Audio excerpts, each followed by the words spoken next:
Have a good day mga kamaster. Nagbabalik tayo ngayon sa ating pagre-repair. So, may ginagawa ako dito mga kamaster. Bali, nagpalit ako ng mainboard. Ito mga kamaster, Changhong. Bali, nasira yung kanyang CPU. Ito, nasira. Bali, nagpalit ako ng universal board. Ito yung pinalit ko mga kamaster. So ngayon mga kamaster, ipapakita ko sa inyo kung paano mag-install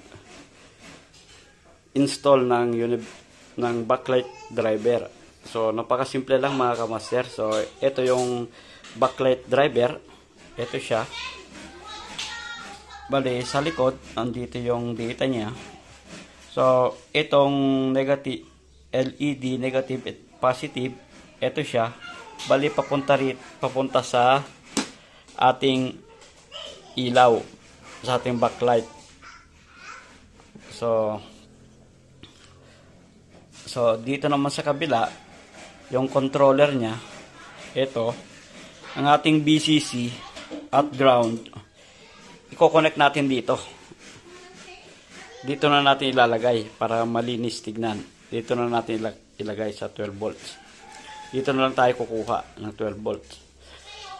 So, yung on-off niya, yung on-off, dito na lang tayo maglalagay. Ito, yung pin number 3. Ito, mga kamaster. Itong pin number 3. Para sasabay pag nag-power on siya, magkakaroon ng volta ito. Sasabay siya. Sasabay yung kanyang backlight. Ito. So, wawiringan ko lang mga kamaster. So, ito mga kamaster, na-install na natin. Bali, yan lang yung connection niya mga kamaster. Yung BCC 12 volts, yung sinupply natin sa kanya, dito natin kinuha mga kamaster. So yung on off, ayan, as you can see, dito lang natin kinuha sa mga pangatlong pin para sumabay siya pag on yung TV.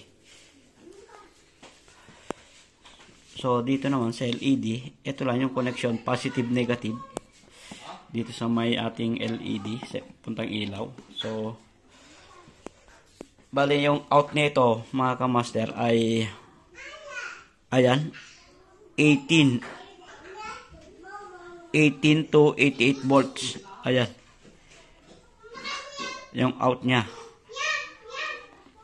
So yung supply naman nito, yung input nya, yung BCC, ito mga kamaster, 11 to 36 volts. Bali, ang sinupply lang natin ay 12 volts.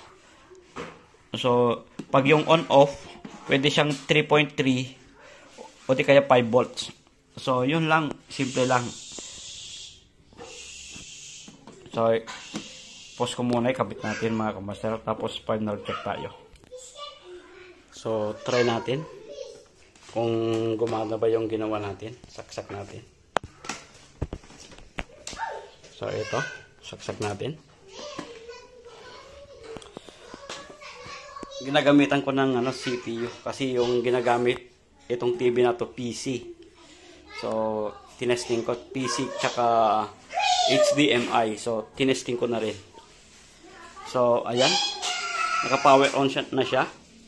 Naka-standby power. Tapindot natin. Ayan, okay na. Silipin natin kung ayan, nakikita nyo mga kamaster, may ilaw na siya.